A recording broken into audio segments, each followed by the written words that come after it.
Et cette offrande-là parlera à ma faveur. Donc nous avons dit l'offrande accélère l'exaucement de la prière. Amen. Hein? Alors nous comprenons aussi que l'offrande accélère l'intervention de Dieu à ton problème. Tu sais que les ennemis peuvent s'élever pour te détruire. Les gens veulent t'attaquer. Les gens veulent te détruire. Mais parce que les gens veulent te détruire, tu peux prendre cette offrande. Tu le places devant l'autel. C'est que tes ennemis ne savent pas que toi tu as placé ton offrande devant l'autel. Et ils veulent t'attaquer. Mais ils ne savent pas que là où toi tu es, tu avais déjà placé ton offrande devant l'autel. Mais bien aimé, quand est-ce que Daniel avait été visité? Prends ta Bible encore. Toujours dans le verset 9. Chapitre 9, verset 21. J'aimerais que nous puissions le lire tous ensemble. Daniel, chapitre 9, verset 21. Lisons-les d'un commun accord. 1, 2, 3. Je parlais. Je ne vous écoute pas. Je parlais encore dans ma prière. Quand l'homme Gabriel, que j'avais vu précédemment dans une vision, s'approcha de moi, d'un vol quoi? D'un vol quoi? À quel moment?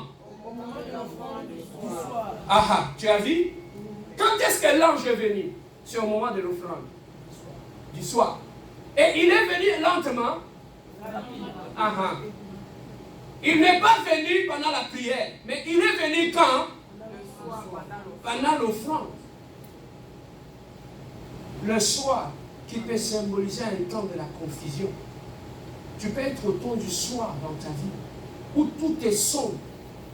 Mais pendant ce temps du soir, ne t'empêche pas de lever ton autel, de placer ton offrande devant Dieu.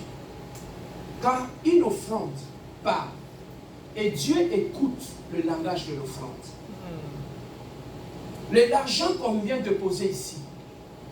Beaucoup de gens, parce qu'ils ne savent pas la valeur prophétique de l'offrande. Voilà pourquoi, je vais t'expliquer ce que moi je fais. Si tu veux amener ton offrande devant Dieu, ce n'est pas pendant l'heure de l'offrande. Bon, nous sommes pendant le temps de l'offrande. Tu commences à fouiller dans tes poches. Qu'est-ce que tu as? J'ai $2 ici, je donne à Dieu. Ça, c'est l'erreur que nous faisons. Avant de te présenter devant Dieu, l'offrande, on les prépare à la maison. Tu prépares ta Bible, tu prépares ton offrande, tu le mets ensemble. Avant d'amener ton offrande ici, parle à ton offrande à la maison. Tu dis, Seigneur, ça c'est mon offrande. Je l'amène devant l'autel. J'aimerais que cette offrande, nuit et jour, que ça parle devant ton trône. Tu vois? Tu amènes ton offrande ici, est-ce que tu pries pour ton offrande? Non. Voilà pourquoi rien n'arrive. Maintenant, prépare ton offrande à la maison. Parle à ton offrande. Quand tu l'amènes ici, pendant les temps de l'offrande, tu amènes et tu les déposes devant le temps de Dieu. Les temps des offrandes, bien aimés, les gens pensent que le temps où les choses arrivent, c'est seulement pendant les temps de la prière, quand nous prions, quand nous adorons, quand nous pleurons, c'est là que les choses arrivent. Non, les choses arrivent même quand nous donnons les offrandes. Quand tu t'élèves avec ton offrande, tu le déposes devant l'autel. Est-ce que tu sais ce qui se passe dans le monde spirituel? Tu sais ce qui change dans le monde spirituel pendant que tu déposes ton offrande. L'offrande parle et l'offrande agit. C'était au temps du soir. Bien-aimés, pour terminer, qu'est-ce que nous pouvons retenir? Pendant que Daniel offrait, l'ange a reçu l'ordre de Dieu de descendre et d'aller intervenir pendant le temps de l'offrande. L'offrande a une puissance d'ouvrir une porte qui était fermée. Mais il y a une offrande que Dieu n'aime pas. Même la Bible le dit, Dieu n'agrée pas l'offrande du méchant. On nous prêche, amenez l'offrande, amenez la dîme à l'église. Mais il y a une chose que le pasteur ne nous prêche pas. Avant que Dieu ne puisse agréer ton offrande, il doit d'abord agréer celui qui offre. Je ne sais pas si tu comprends. Ça, c'est mon offrande. Je l'amène dans la présence de Dieu. Avant que Dieu regarde mon offrande, il va regarder l'état de mon cœur. Au moment-là. Donc, lorsqu'il agrée l'état de mon cœur, tout ce que je lui donne, il va quoi? Il va l'agréer. Caïn, son cœur était déjà mauvais. Voilà pourquoi quand il est allé dans la présence de Dieu, Dieu a vu l'état de son cœur. Est-ce que Dieu avait agréé son offrande? Non. Donc l'offrande n'est pas seulement le problème, mais il faut aussi que ton cœur soit bien disposé de telle façon que quand tu amènes ton offrande, et que Dieu puisse agir et que Dieu puisse répondre à ton offrande. Amen. Hein? Alors, nous terminons par là pour comprendre que l'offrande parle, l'offrande agit.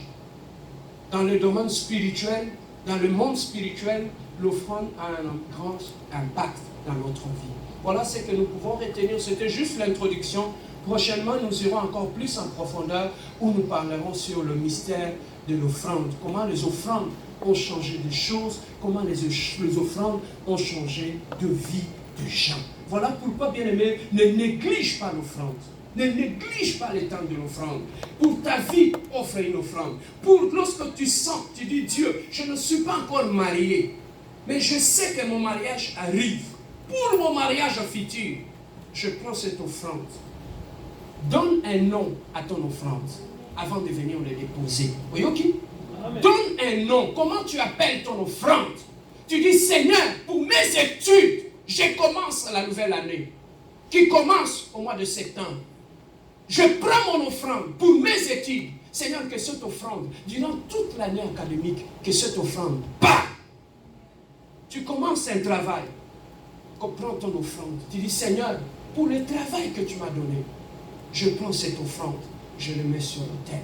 Seigneur, que cette offrande, même devant mes superviseurs, même devant mes collègues au travail, que cette offrande parle. Tu as ton enfant, ceux qui ont des bébés, un bébé vient de naître, prends une offrande pour ton enfant, amène ça devant l'autel. Tu le déposes là. Même quand tu dors, tout celui qui va chercher à faire du mal à ton enfant, ton offrande va parler. Que ce soit la nuit, que ce soit dans le monde des ténèbres, que ce soit dans le monde démoniaque, ton offrande parlera. Voilà ce que je voulais introduire sur la puissance de l'offrande. Si l'offrande peut changer la décision de Dieu, c'est que l'offrande peut aussi changer la décision des hommes. Amen. Hein? L'offrande peut changer la décision des mondes de ténèbres. Tu es combattu. Ah, non. Ce jour, on est en train de voir que tu es mort, qu'il y a l'esprit de mort qui te combat. Tu pries, tu finis ta prière, tu prends, tu dis, Seigneur, pour ma vie, que tout celui qui touchera ma vie, je lève cette offrande devant le ciel. Je lève cette offrande. Papa, priez pour vos offrandes avant de les amener ici.